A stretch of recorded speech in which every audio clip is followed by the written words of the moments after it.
Hello and welcome to another episode of Behind the Boardroom presented by geekplayer.com. So joining us today is Nishant सिंसनवार. North India में Domino's और cafe Coffee day के जितने भी outlets हैं उसके जो आप इंटीरियर डिजाइन देखते हो तो उनके पीछे बहुत बड़ा हाथ है निशांत सर का. आपने इन सारे के इंटीरियर डिजाइन को आपने लीड किया था, आपकी टीम ने लीड की थी और आपने इनके डिजाइन बनाए. सो Nishant is an interior designer, but he's also the founder of Project Maker. So welcome to the episode, Nishant sir. Yeah, thank you, Ritesh. And first of all, I would like thanks a lot for having me in your podcast. And it's a great opportunity to talk on your podcast about lots of things what we are doing today in the market. Yeah. So really excited for the podcast, sir. So let's begin. आते पहले question पे, तो इससे पहले हम आपके बारे में जाने, आपके प्रोजेक्ट के बारे में जाने एंड प्रोजेक्ट मेकर्स के बारे में जाने. आप थोड़ा सा अपने बारे में बताओ, अपने एजुकेशनल बैकग्राउंड के बारे में बताओ, आप कहाँ से शुरू किए और interior designing as a course आपने क्यों चुना, क्या मोटिवेशन था आपका उसके पीछे? Yeah, so Ritesh, basically I'm from Rajasthan. There is a small city in Bharatpur. So वहीं से मेरी 12th तक स्टडी मेरी वहीं से हुई है. देन उसके बाद 12th पास आउट करने के बाद देन आई डिड नो कि मुझे करना क्या है, क्योंकि मेरे 12th में इतने अच्छे मार्क्स नहीं आ पाए. बेसिकली मेरे पास पीसीएम था, फिजिक्स केमिस्ट्री मैथ. क्योंकि हमारे उधर, क्योंकि स्मॉल सिटी था तो सब लोगों को लगता था कि नहीं इंजीनियरिंग करना है. उस टाइम इंजीनियरिंग का केस बहुत, उस टाइम इंजीनियरिंग का जो क्रेज था ना बहुत ज्यादा था कि हमको सब बीटेक करना है, ये करना है. लेकिन कुछ समझ में नहीं आ रहा था मुझे 12th के बाद कि करना क्या है. तो basically I went some of the जो स्टडीज के बारे में बताते हैं कि आपको ये कोर्स करना है. एक counselling, I went in the counselling for the there only in the Bharatpur. तो वहां पे मैंने कुछ कोर्सेज चेक किए कि क्या क्या कोर्सेज अवेलेबल हैं. सो ये तो श्योर था कि मुझे इंजीनियरिंग नहीं करना है, ना ही मुझे उस रश में जाना है, उस भीड़ में जाना है, लेकिन कुछ डिफरेंट करना है, कुछ अलग सा कुछ करना है. सो वहां पे फिर मुझे इंटीरियर डिजाइन के बारे में पता चला कि यार इंटीरियर डिजाइन एक डिफरेंट कोर्स जो कि एक आर्किटेक्ट का ही पार्ट है. सो वहीं से मुझे नहीं पता था बेसिकली एक्चुअली कि उसके अंदर है क्या क्या कोर्स है, व्हाट इज ऑल अबाउट. लेकिन मैंने वहां से जैसे ही कुछ सीखा देन मैंने डिसाइड कर लिया कि चलो इसी में ही कुछ करते हैं और जाते हैं. Then I took the admission in the Mangalore university for BSc in interior design. वहां पे 3 इयर्स का डिग्री कोर्स था. So when I went to the Mangalore University, then मुझे पता चला कि ये this is all about the buildings, this is all about the aesthetics and facility inside the space. तो वहाँ पे जाके मुझे इंटीरियर्स की कुछ चीजें पता चली. So उसके बाद वहाँ से 3 इयर्स का डिग्री कोर्स करने के बाद देन मेरे घर की हालत, पेरेंट्स की हालत अच्छी भी नहीं थी, क्योंकि my father was a farmer और क्योंकि उनका मतलब कि इतने घर में we were not very financially stable. and मेरे जो siblings थे वो भी स्टडी कर रहे थे उस टाइम में, and my mother was in the NGO. so दिक्कत थी, प्रॉब्लम्स थी फाइनेंशियल्स को लेके. सो मैंने डिसाइड किया कि मुझे अब डिग्री को ये होने के बाद I will go for the job and I will support to my family. Then I Delhi, and मैं दिल्ली में आके मैंने अपना जॉब सर्च किया and then I started my career in 2007. And मेरी जो फर्स्ट जॉब थी वो कैफे कॉफी डे के अंदर थी. सो यहाँ पे मुझे एक चीज जाननी है, मेरी पर्सनल डाउट भी है. तो एक स्टीरियोटाइप है, लोग मानते हैं कि अगर आपको इंटीरियर डिजाइनिंग में जाना है या अगर फैशन डिजाइनिंग में जाना है या फिर डिजाइनिंग आता है, जिस करियर में डिजाइनिंग एज अ शब्द आता है, तो वहां पे आपकी ड्राइंग अच्छी होनी चाहिए, you should be a good artist. तो क्या आपकी ड्राइंग अच्छी थी बचपन से? हाँ, सो मैं यहाँ पे कन्फेस करता हूँ कि मेरी ड्राइंग, मैंने कभी ड्राइंग में ध्यान ही नहीं दिया, ना मेरी ड्राइंग अच्छी थी. एंड इवन मैंने जब ये कोर्स किया तब भी मेरी ड्राइंग अच्छी नहीं हो पाई. This is my truly confess. लेकिन हाँ, कि जो मेरी सेंस था, डिजाइनिंग का जो सेंस था, and how to read the building and how to read the space, और उस स्पेस के अंदर कि हमको harmony and balance and rhythm को कैसे लेके आना है, वो मेरे अंदर एक समझ थी, और जिसको मैंने यूटिलाइज किया अपने सारे प्रोजेक्ट्स के अंदर जब भी मैंने अपना करियर स्टार्ट किया. ओके. सो आपने शायद आईआईटी दिल्ली से आपने मास्टर्स भी किया है. आईआईटी दिल्ली से मैंने मास्टर्स नहीं, आईआईटी दिल्ली से मैंने एक सर्टिफिकेट कोर्स किया है जो कि डिजाइन थिंकिंग एंड इनोवेशन का कोर्स है. वो दिस इज ऑल अबाउट कि how we think the design in the perspective of the peoples, humans in the space. वो एक डिफरेंट कोर्स था, लेकिन हाँ, this is what the related to design itself.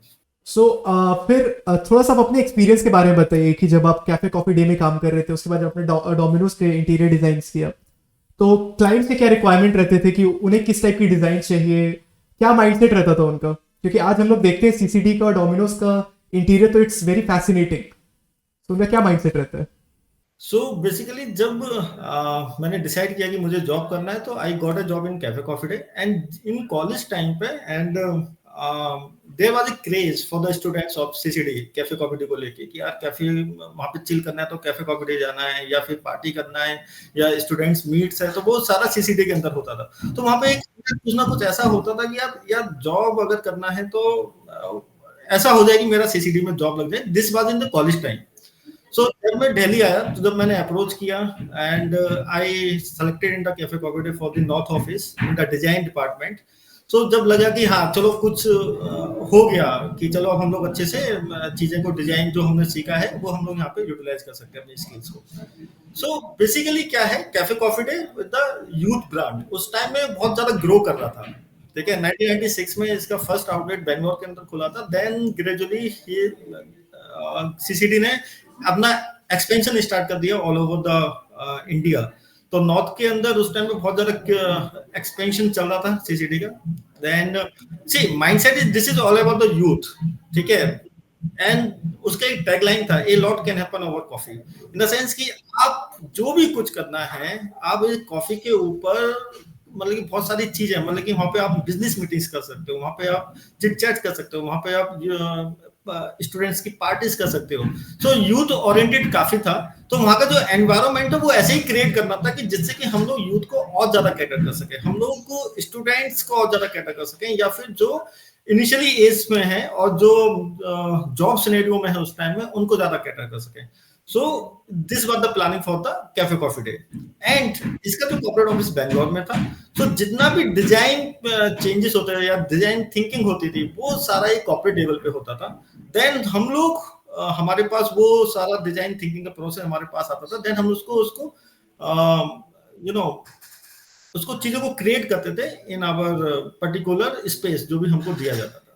So that is really amazing to know. तो जब आपके time था CCD में, आपने सीसीडी के लिए भी काम किया, आपने डोमिनोज के लिए भी काम किया, तो फिर ये एंटरप्रेन्योरशिप में आने का प्लान कैसे रहा कि चलो अब अपना खुद का एक जॉब छोड़ते हैं, अब उधर से अपना बिजनेस शुरू करते हैं?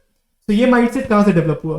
तो जब मैं जॉब कर रहा था कैफे कॉफी में तो मुझे इस बिजनेस में बिल्कुल माइंड में ही नहीं था कि मुझे बिजनेस करना है या मुझे एंटरप्रेन्योर में जाना है या मुझे एंटरप्रेन्योर बनना है। क्योंकि हमारा जो फैमिली बैकग्राउंड है वो कभी बिजनेस से है ही नहीं। Their peoples thinking in Bharatpur city like कि हमको बस एक सिक्योर जॉब करना है वेदर वो गवर्नमेंट जॉब है या प्राइवेट जॉब है। बिजनेस की तरफ ध्यान ही नहीं था। लेकिन ग्रेजुअली जब मैंने 2007 टू 2010 तक मैंने कैफे कॉफी में काम किया तो वहां का जो लाइफस्टाइल देखा, दिल्ली के अंदर जो लोगों का लाइफस्टाइल देखा या फिर सीसीडी के अंदर जो बिल्डर्स काम कर रहे थे उनका लाइफस्टाइल देखा तो लगा कि यार चलो लेट्स डू स्टार्ट समथिंग जिससे कि थोड़े से हम लोग फाइनेंशियली वो फ्री हो जाए क्योंकि फाइनेंशियली स्ट्रगल तो कंटिन्यू चल ही रहा था उस टाइम भी। लेकिन इन 2010 में जब मैंने सीसीडी का जॉब छोड़ के और मैंने अपना बिजनेस स्टार्ट किया।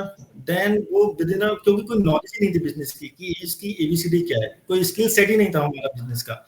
लेकिन कहीं ना कहीं वो जैसे ही स्टार्ट किया विदिन 6 मंथ वो बंद भी हो गया क्योंकि पता ही नहीं था उसका साइंस के बारे में नहीं पता था कि बिजनेस का स्टार्ट कैसे करना है, क्या डिपार्टमेंट्स होते हैं, किससे अप्रोच करना है, कैसे हमको अपने पैसों को रोटेशन में लेके आना है। कुछ भी नॉलेज नहीं था उस time. Then there was a pressure from the family side also. मेरी मदर की साइड से काफी प्रेशर था कि नहीं आपको अब जॉब करना है और बिजनेस में जाना ही नहीं है। Then I taken the another job in the Domino's Jubilant Food Work. तो जब पैटर्न सेम ही था because the both are the food joint outlets. ठीक है कैफे कॉफी एंड डोमिनोज। ठीक है वो भी यूएसए था quick service restaurant in cafe coffee and the quick service restaurant ये भी डोमिनोज पे था। लेकिन पैटर्न सेम था लेकिन डिजाइन स्किल्स एंड वो थोड़ा डिफरेंट था दोनों का। सो इसलिए I got the opportunity for the Domino's. और फिर डोमिनोज में मैंने 4 इयर्स अगेन काम किया 2011 से लेके एंड 2000 लगभग 15 तक।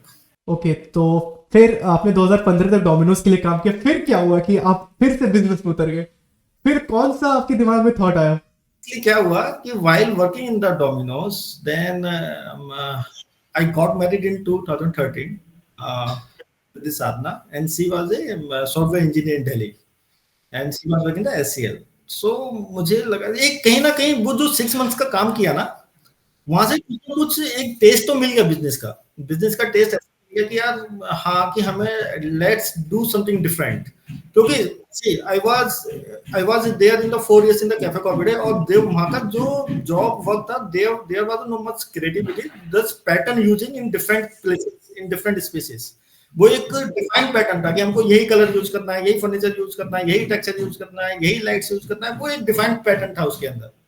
तो वो वहां पे जाके ज्यादा मजा नहीं आ रहा था, इसलिए वो जॉब छोड़ के फिर क्या कहते हैं बिजनेस स्टार्ट किया, लेकिन बिजनेस में कोई नॉलेज नहीं तो बंद हुआ। उसके बाद फिर फैमिली का प्रेशर था, फैमिली का प्रेशर होने के बाद देन अगेन जॉब स्टार्ट किया डोमिनोज के अंदर, लेकिन वहां पे भी मुझे दिखा कि सेम पैटर्न रिपीट हो रहा है, बिकॉज द ब्रांड्स, राइट, चाहे आप दिल्ली का आउटलेट देखो चाहे बैंगलोर का आउटलेट देखो, the design would be the same, ठीक है।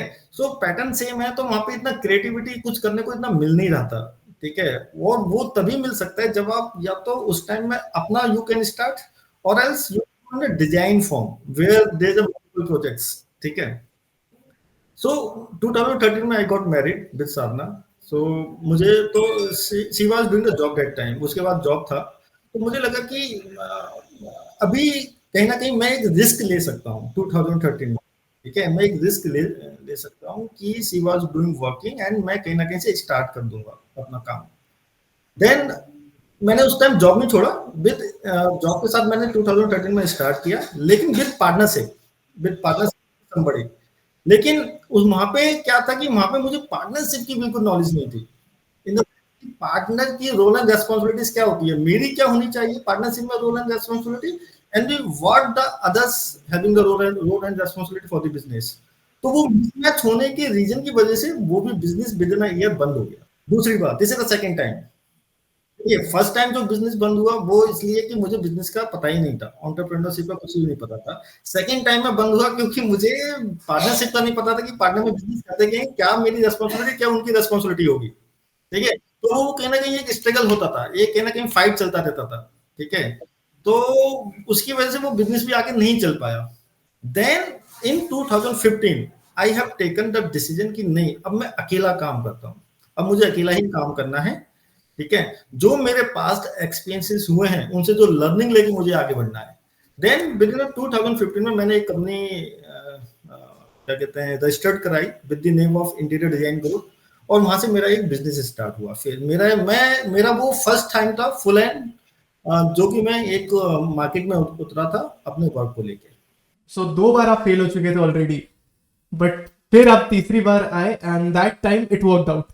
हाँ, देन जो थर्ड टाइम में था स्ट्रगल वहां पे भी थे, काफी सारा स्ट्रगल था, लेकिन वहां पे मैंने क्या था कि माइंड में मैंने परसिस्टेंस रखना था कि अब तो करना ही है। उसके बाद I don't have any choice कि मुझे अब जॉब में जाना ही है, क्योंकि मैंने सोच लिया था 2015 में आई डिसाइडेड कि मुझे अब करना ही है चाहे कुछ भी हो जाए, ठीक है। अब मुझे ध्यान नहीं देना कि मुझे मेरा काम नहीं चल रहा है या फिर मेरे पास प्रोजेक्ट नहीं आ रहे हैं, क्या ये प्रॉब्लम्स हैं इतनी सारी, मैं फायर फाइटिंग में फंसूंगा, नहीं नहीं नहीं। लेकिन अब मुझे आगे चलते जाना है, जो भी मुझे पास्ट एक्सपीरियंस होंगे उनसे लर्निंग लेके मुझे कुछ नया करते जाना है। तो 2015 में थोड़ा सा लकी था क्योंकि I was there in the Cafe Coffee Day, तो मैंने कैफे सीसीडी के ही प्रोजेक्ट्स मैंने लेना स्टार्ट कर दिए थे फॉर द एग्जीक्यूशन, ठीक है, फॉर द एग्जीक्यूशन। सो वहां से मेरा बिजनेस करियर हमारा वहां से स्टार्ट हुआ। And then we did the Cafe Coffee Day projects, we did the Aditya Birla के प्रोजेक्ट्स थे, जैसे कि Peter England, Allen Solly, Van Heusen, ये हमने प्रोजेक्ट्स किए। देन उसके बाद वाव मोमोज के हमने प्रोजेक्ट्स किए। चायोस चायोस के हमने उस टाइम काफी सारे नॉर्थ इंडिया में आउटलेट्स बनाए थे। तो 2015 2019 में मैंने सारे ब्रांड्स के लिए एग्जीक्यूशन का काम किया। और सारे बड़े बड़े brands like Allen Solly and Domino's, CCD, तो इट्स लाइक सारे बड़े बड़े ब्रांड्स आपने पकड़े थे। करेक्ट करेक्ट करेक्ट, वो एक पोर्टफोलियो में ऐड होते चले गए, ठीक है।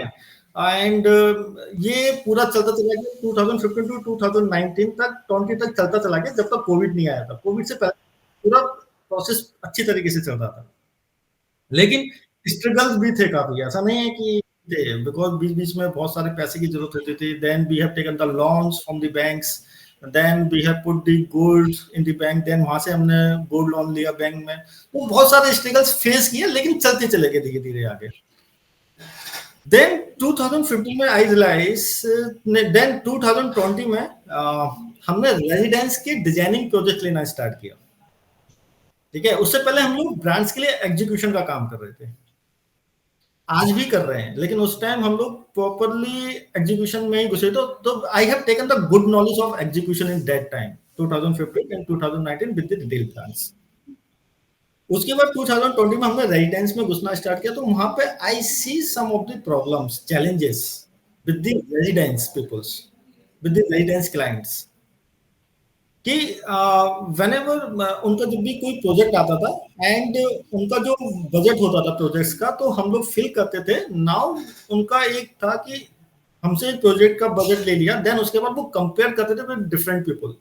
या वो तो आदत होती है हर क्लाइंट की। हाँ हाँ, वो क्लाइंट्स की है, तो वहां पे वो फील होने लगा कि वो सबसे डिफरेंट। तो कुछ प्रोजेक्ट्स उस दौरान कुछ आते थे और कुछ नहीं आते थे, मैक्सिमम नहीं आते थे।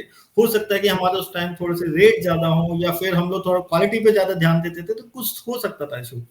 सो लेकिन वो प्रॉब्लम मुझे पता चला, एंड उसमें क्या कि टाइम कंज्यूमिंग बहुत था, क्योंकि क्लाइंट के पास अगर आज बजट गया तो उसके बाद there are maximum clients of IT sectors या फिर बिजनेसमैन, उनके पास सैटरडे संडे का टाइम होता था, उसी टाइम वो चेक करते थे। सो टाइम मतलब कि 1-2 वीक ऐसे निकल जाते थे, 15 डेज निकल जाते, 1 मंथ तक काम निकलता था, लेकिन पता नहीं चलता था कि प्रोजेक्ट आएगा कि नहीं आएगा। तो बहुत सारे इश्यूज हम लोग उस टाइम फेस कर रहे थे, लेकिन धीरे धीरे हमने टैकल करना स्टार्ट किया, एंड हम लोग ने रेजिडेंस 2020 से हमने कंटिन्यू लेना स्टार्ट कर दिया। कोविड के बाद से तो अभी अच्छा हो गया, 2021 से हम लोग continue we are taking the residence work. Okay, सो फिर आपने इस प्रॉब्लम से डील कैसे किया? कि हम लोगों ने भी देखे हैं कि एज अ फ्रीलांसर आप चाहे काम करो या एज अ कंपनी या एज अ एजेंसी काम करो, तो क्लाइंट्स की आदत होती है पहले आपसे कोटेशन ले लेंगे, फिर आपको होल्ड पे रखेंगे, फिर बोलते बताऊंगा बताऊंगा, और कंपेयर करके फिर दे go for a cheap option. Most of the time यही होता है कि सस्ता ऑप्शन को लोग चूज करते हैं। तो इस प्रॉब्लम से आप लोगों ने डील कैसे किया? सो सी व्हाइल डूइंग द रेजिडेंस कि हमने इस एक गैप को देखा। हमने वो गैप क्या था कि क्लाइंट्स जो कोटेशन तो लेते हैं, लेकिन उसको कंपेयर करते हैं विद डिफरेंट वेंडर्स। ठीक है, अब वो कैसे कंपेयर करते हैं कि या तो वो अपने किसी रिलेटिव या फ्रेंड्स के थ्रू उसको कंपेयर करेंगे, उनसे पूछेंगे यार आपने किसी से काम कराया है, या आपके पास कोई वेंडर है, या फिर सोसाइटी में, जिस सोसाइटी में फ्लैट है वहां उसके साथ वो कंपेयर करेंगे। तो उसमें क्या कि टाइम कंज्यूमिंग बहुत ज्यादा था, और टाइम कंज्यूमिंग में भी क्लाइंट को भी वो फेयर प्राइसिंग नहीं मिल पा रहे थे। ठीक है, सो वहां पर भी पता चला कि यार हमको एक ऐसा ऐप या वेबसाइट क्रिएट करना है कि जहां पे हम लोग टाइम को सेव कर सकते हैं क्लाइंट्स के, और क्लाइंट को अपने प्रोजेक्ट का एक फेयर वैल्यू और फेयर प्राइस उनको मिल सके, कि हाँ कि this is my project fair price in the market. तो वो कुछ ही रीजन से ही पॉसिबल है कि या तो उस प्रोजेक्ट के ऊपर बिडिंग हो जाए, जिससे कि हमको मार्केट का रेट पता चल जाए। ठीक है, या फिर वो लॉन्ग टर्म वाला है कि यार उसको फिर क्लाइंट्स जो डिफरेंट डिफरेंट जगह जाके उसको कंपेयर करा के फिर बजट या कॉन्ट्रैक्टर्स को बुला के वो दिखा के, उसमें बहुत ज्यादा टाइम जाता है। तो हमने बिडिंग वाला ऑप्शन चूज किया कहीं ना कहीं, कि हम लोग एक ऐसी वेबसाइट क्रिएट करते हैं जिसमें क्लाइंट्स जो है अपनी रिक्वायरमेंट्स हम हमारे पास आएगी, और हम लोग क्लाइंट्स के पास जाएंगे, पूरी रिक्वायरमेंट्स के थ्रू हम लोग बीओक्यू क्रिएट करेंगे, और उस बीओक्यू को हम लोग अपनी वेबसाइट के ऊपर अपलोड कर देंगे। अपलोड करने के बाद देन जितने भी उस लोकल एरिया के लोकल वेंडर्स होंगे, सपोज नोएडा के अंदर किसी ने एक बीओक्यू हमने अपलोड कर दिया, किसी क्लाइंट ने बीओक्यू अपलोड किया, और उस नोएडा के अंदर जो लोकल वेंडर्स हैं उनको उनके पास नोटिफिकेशन चला जाएगा कि हाँ कोई एक बजट आया है। देन वो जितने भी वेंडर्स एनरोल होंगे या रजिस्टर्ड होंगे हमारी वेबसाइट में, वो सभी लोग उस प्रोजेक्ट में बिडिंग करेंगे। तो बिडिंग करने में क्या होगा कि क्लाइंट को एक फेयर वैल्यू पता चल जाएगी कि this is my project fair value, और इसके नीचे से और इसके ज्यादा से अब काम हो नहीं सकता है। ठीक है, तो हमारा जो मेन मोटिव है वो है क्लाइंट को फेयर वैल्यू दिलाना, फेयर प्राइस दिलाना प्रोजेक्ट की, नंबर 1। नंबर 2 है कि कमिटेड और ट्रस्टवर्दी वेंडर्स उनको अवेलेबल कराना, क्योंकि ये भी इशू है कि वेंडर्स ट्रस्टवर्दी नहीं है इंटीरियर एग्जीक्यूशन के अंदर। कहीं ना कहीं या तो वो काम को टाइमली खत्म नहीं कर पाते हैं, या बहुत टाइम लेके खत्म करते हैं। There are lots of issue with the vendors also for interior execution. ठीक है, एंड तीसरा जो पार्ट है वो होता है हमारा अनऑर्गेनाइज्ड, क्योंकि इंटीरियर एग्जीक्यूशन की जो सर्विस है अनऑर्गेनाइज्ड वे में है। ठीक है, वेंडर्स को किस तरीके से क्लाइंट्स को हैंडल करना है, कैसे उनके साथ काम करना है, ठीक है, क्या प्रोसेस होना चाहिए वो नहीं पता, वो अभी तक ही अनऑर्गेनाइज वे में सारा चल रहा है। सो ये सारी चीजें थी, एंड प्लस हमारे माइंड में एक और मोटिव था कि कहीं ना कहीं हमें जो लोकल वेंडर्स हैं उनको भी एम्पावर किया जाए, इन द सेंस उस एरिया के जितने भी प्रोजेक्ट्स हैं ना उन्हीं को मिल सके ज्यादा से ज्यादा, तो कंटिन्यू उनको वर्क हम लोग प्रोवाइड करते रहे। तो ये वेबसाइट बनाने का जो पीछे का जो मोटिव है वो यही है कि क्लाइंट के लिए फेयर प्राइस, प्लस क्लाइंट्स के लिए trustworthy and committed vendors available हो जाए, एंड जो ये अनऑर्गेनाइज जो प्रोसेस है वो थोड़ा सा ऑर्गेनाइज प्रोसेस हो जाए एग्जीक्यूशन का, एंड जो जितने भी लोकल वेंडर्स हैं उनको कंटिन्यू काम काम मिल। मिलता रहे। सो ये तो आपने लगता है ये प्रोजेक्ट मेकर्स का आइडिया था ना? This is the project makers idea, yes yes, project makers यहीं से आइडिया क्रिएट हुआ है। अभी वेबसाइट हमने पूरा कंप्लीट भी कर दिया है, अब वो कुछ ही आई थिंक जैन के फर्स्ट वीक में लॉन्च भी हो जाएगा, then we will start it to enroll the and register to get registration for the vendors in that. That's amazing. तो इस पॉडकास्ट में आपने अपने एक्सक्लूसिव आइडिया के बारे में बताया जो कि इस पॉडकास्ट के साथ साथ लॉन्च होने वाला है अगले साल। So many many good wishes to you sir for your project and all the best. And आपने बहुत अच्छा सॉल्यूशन आपने निकाला है जो कि ना सिर्फ लोग जिनको इंटीरियर डिजाइनिंग करवानी है, फेयर प्राइस चाहिए, उनके लिए हेल्पफुल होगा, और जो वेंडर्स, जो डेडिकेटेड वेंडर्स है जिनको जो अच्छा काम करते हैं उनको काम भी मिलता रहेगा। So have done a really good job. So this was about project makers. तो अब सर मैं कुछ आपसे पर्सनल क्वेश्चंस पूछना चाहता हूँ जो आपकी पर्सनल लाइफ से भी रिलेटेड होंगे। जैसे आपने एक पहला बिजनेस स्टार्ट किया, वो फेल हो गया, दूसरा ट्राई किया, वो फेल हो गया, तीसरा किया, और फिर वो आज जाके एक बहुत इंपॉर्टेंट फैक्टर प्ले करने वाला है कल को जाके इंटीरियर डिजाइनिंग में। तो इस दौरान आपकी वाइफ ने आपको बहुत सपोर्ट किया, आपके बिहाफ में, she took care of everything. तो वो क्या फेज था, लाइक क्या बातें हुई थी आपकी उनके साथ उस टाइम कि अब मैं बिजनेस पे जाना चाहता हूँ, अब यू हैंडल द फैमिली? 2015 में जब मैंने अपना जॉब छोड़ा, सो मेरी मदर हमेशा यही बोलती थी कि नहीं आप तो जॉब करो, ठीक है, आप बिजनेस में मत जाओ, क्योंकि हमारा फैमिली बैकग्राउंड बिजनेस का है ही नहीं, ठीक है, और इतनी बिजनेस की समझ भी नहीं थी, ठीक है। लेकिन मेरा मानना था कि जब तक हम लोग जाएंगे नहीं, जब तक हम लोग देखेंगे नहीं, तो पता कैसे चलेगा कि बिजनेस है क्या, ठीक है, उसके स्किल सेट्स क्या हैं, कैसे हम लोग काम करते हैं, क्या वो माइंड सेट होता है, ठीक है। तो वो सब जानने के लिए ही जब मैंने जॉब छोड़ा तो मैंने अपनी वाइफ को बोला कि नाउ अभी जो मेरी भी सैलरी आ रही थी और आपकी भी आ रही है, तो ठीक सब कुछ चल रहा था, लेकिन अभी आज के बाद बस आप ही की सैलरी आने वाली है, और उसी से हमको अपने घर के सारे एक्सपेंडिचर चलाने हैं, ठीक है। हो सकता है कि हमें बीच में लोन भी लेने पड़े, ठीक है, उसके लिए हमें तैयार भी रहना पड़ेगा बिजनेस के लिए कि हमें बैंक, तो उसकी ईएमआई भी जाने वाली है बहुत सारी। तो वो mentally she was prepare to mentally, हाँ ठीक है हम लोग करते हैं, एक रिस्क लेके देखते हैं, क्या पता वो सक्सेस हो जाए। सो ये बात हुई थी इनिशियली टाइम में, एंड फ्रॉम मेरे ख्याल से इनिशियली टाइम में तो 2015 एंड 2019 में मैंने घर पे बिल्कुल भी ध्यान नहीं दिया, क्योंकि मेरा पूरा फोकस ही बिजनेस में रहना था, बस इधर से उधर भागता ही रहता था मैं, ठीक है। कैसे she has take care of my elder son, कि उसको उन्होंने ग्रो किया, बड़ा किया, अभी ही वाज इन 8 इयर्स, तो सारा ध्यान उसका रखना। सो शी वाज कमेंडेबल, और उसने काफी सपोर्ट किया अब तक, और she is supporting right now as well. सो है वो। तो दैट्स रियली अमेजिंग सर। एक हमेशा सपोर्ट सिस्टम होना चाहिए आई वुड से, और कहीं ना कहीं आपकी वाइफ ने बहुत बड़ा रोल प्ले किया कि आज प्रोजेक्ट मेकर्स जो अब नया लॉन्च करने जा रहा है और आपका बिजनेस जो इतना अच्छा कर रहा है उनमें कहीं ना कहीं उनका बहुत बड़ा रोल है। तो that's really commendable. Second thing मैं वो जानना चाहता हूँ कि अभी जो आजकल के बच्चे हैं, today's generation, they are so much into entrepreneurship. जैसे आपके केस में था कि आपको शायद बहुत नॉलेज नहीं था स्टार्टिंग में, आज बहुत सारे कोर्सेज अवेलेबल हैं, बहुत सारी चीजें अवेलेबल, बहुत सारा इंफॉर्मेशन अवेलेबल है that people can start today. But एक चीज जो आपके केस में थी, आपके पास एक्सपीरियंस रहा था हमेशा इंटीरियर डिजाइनिंग का, आपने कोर्सेज ऐसे किए, आपके पास एक्सपीरियंस था, पोर्टफोलियो था, तो आपको क्लाइंट्स वगैरह मिले। तो अभी के बच्चों के लिए आपके पास क्या टिप है कि हाँ नॉलेज तो है, एक्सपीरियंस को हम लोग किस तरह, जैसे एक्सपीरियंस तो नहीं है बट एक्सपीरियंस अब कहाँ से लाए हम लोग? मैं यही बोलूंगा कि कोई जल्दबाजी नहीं है, एंड वन नाइट शो का भी नहीं है ये कि वन नाइट शो के अंदर आप बहुत ज्यादा सक्सेस मिल जाएगी आपको।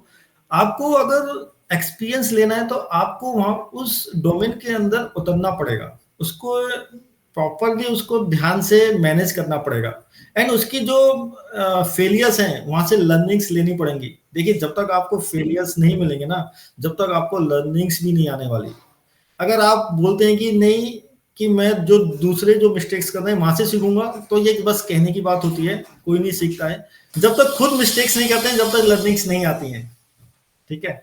सो मैं बोलूंगा कि आप मिस्टेक्स करो, लेकिन वो मिस्टेक्स ये होनी चाहिए कि वो रिपीट नहीं होनी चाहिए। I think some of the business coaches हैं इंडिया के अंदर जो कि बहुत अच्छा काम कर रहे हैं। आप शॉर्ट टर्म की कोशिश उनसे अपने स्किल सेट्स बढ़ाने के लिए कर सकते हैं, जैसे ही मैंने भी किया। मैंने शॉर्ट टाइम का एक कोर्स किया था एंड बिजनेस एंटरप्रेन्योरशिप का from Rajiv टलरेजा, he was from Bangalore. सो वहां से भी एक मैंने कुछ नॉलेज गेन्स किए, देन उसको अप्लाई किया अपने बिजनेस के अंदर। भाई तो सीखते रहना जरूरी है हमेशा, चाहे आप बिजनेस कर रहे हो नहीं कर रहे हो। मैं आज भी I learn lots of things, I learn in interior design lots of things now days also. मैं भी बहुत सारी चीजें पढ़ रहा हूँ, बुक्स पढ़ रहा हूँ इंटीरियर डिजाइन के ऊपर, एग्जीक्यूशन के ऊपर एंड साइकोलॉजी के ऊपर। अभी हम लोग जो होमी स्टूडियो के अंदर जो काम कर रहे हैं वो टोटली डिफरेंट काम कर रहे हैं। हम लोग वेलनेस इंटीरियर डिजाइन पे काम कर रहे हैं होमी स्टूडियो के अंदर। Project makers is totally for the execution and Homi studio is totally for the design perspective. तो होम स्टूडियो में हम लोग wellness interior design and building biology and health of the building and psychology पे हम लोग सारा काम कर रहे हैं। सो बहुत ज्यादा डिफरेंट उसमें हम लोग मार्केट में, इन डिफरेंट मार्केट में सेम डोमेन में, पर इन डिफरेंट पर्सपेक्टिव से हम लोग काम कर रहे हैं। एंड ये धीरे धीरे जो माइंडसेट आता है ना, वो धीरे धीरे आपको लर्निंग से ही आता है। ऐसा नहीं है कि आपको डिग्री करने के बाद आ जाएगा, कोर्स करने के बाद आ जाएगा, या फिर किसी से सीखने के बाद आ जाएगा। जब तक आप वो प्रैक्टिकली उसको फील नहीं करोगे या प्रैक्टिकली उसको नॉलेज में नहीं लेके आओगे, तब तक नहीं होने वाला। सो सबके लिए जो मैं यही एडवाइस करूंगा कि उनके अंदर एक तो पैशन होना चाहिए। पैशन ये होना चाहिए कि नहीं, उनको करना है तो करना है, चाहे कुछ भी हो जाए। एंड सेकंड, उनके अंदर एक परसिस्टेंस होना चाहिए कि कितने भी स्ट्रगल्स आते रहें, उन स्ट्रगल्स को, देखिए स्ट्रगल्स निकल जाते हैं, अच्छा टाइम भी आता है, बुरा टाइम भी आता है। तो वो सब कुछ उनको मैनेज करना आना चाहिए। एंड उसके बाद पेशेंस होना इज मस्ट। अगर पेशेंस नहीं है उनके अंदर तो नहीं कर पाएंगे। ये मत सोचिए कि आप कुछ भी जो काम कर रहे हैं उसके अंदर वन नाइट के अंदर आपको सक्सेस मिल जाएगी। It's not possible. You have to wait, you have to wait जब तक आपका प्रोडक्ट एंड सर्विस मार्केट में अच्छी तरीके से फिट ना हो जाए। अभी हम लोग प्रोजेक्ट मेकर्स को अप्लाई कर रहे हैं, क्योंकि मेरी जो पुरानी 6 to 7 इयर्स की जो लर्निंग है, उन लर्निंग को लेके हम लोग उसको अप्लाई कर रहे हैं प्रोजेक्ट मेकर्स के अंदर। तो ऐसा नहीं कि वो सडनली कोई माइंड में आइडिया आ गया और उसको अप्लाई कर दिया। वो वहां से लर्न किया है कि क्या क्या डिफिकल्टी फेसेस क्लाइंट्स को फील करने होते हैं, क्या क्या डिफिकल्टी फेसेस वेंडर्स को फील करने होते हैं, और उनको एक साथ लाके जो उन दोनों का जो ब्रिज है, जो गैप है, बस उसको हम लोग फुलफिल कर रहे हैं। So that really amazing to know sir, क्योंकि आपको 10 साल लगे एंड आप 10 साल तक कंटिन्यूस मेहनत कर रहे थे। पेशेंस तो रहने दो, क्योंकि 10 साल का पेशेंस अगर मैं आज की जनरेशन को बोलूंगा कि आपको 10 साल मेहनत करना है, तो अभी से वो लोग काटना शुरू कर देंगे। बट इतने सारे फेलियर्स देखने के बाद एक बिजनेस बंद हुआ, फिर दूसरा बिजनेस बंद हुआ, फिर आपने तीसरे पे ट्राई किया। So this is really commendable sir. End of course मैंने तो आई एम फीलिंग इंस्पायर्ड कि रिस्क लेना बनता है, क्योंकि अभी एज है हमारी, हम लोग भी यंग है सारे के सारे, तो रिस्क लेना बनता है। एंड अगर एक जॉब, मैंने बहुत लोगों के साथ अभी पॉडकास्ट किया जो अमेजोन में रह के अपने जॉब छोड़े just to venture their startup, अपने स्टार्टअप में जाना, स्टार्टअप्स पे ज्वाइन करना। So I have met people, उनको देख के लगता है रिस्क लेना बनता है, लेकिन एक टाइम पे एक लाइफ है, एक रिस्क लेना तो बनता है। देखिए रिस्क लेने का मतलब ये नहीं कि आंख बंद करके हम लोग रिस्क ले लें। उसका मतलब है कि बेसिकली आपका पर्पस क्या है, रिस्क लेने का पर्पस क्या है। जब तक रिस्क लेने का पर्पस डिफाइन नहीं होगा, तो वो आपके अंदर पैशन भी नहीं आएगा एंड वो परसिस्टेंस भी नहीं आएगा। ठीक है, आपको वो पर्पस डिफाइन होना चाहिए कि मैं रिस्क लूं तो क्यों लूं।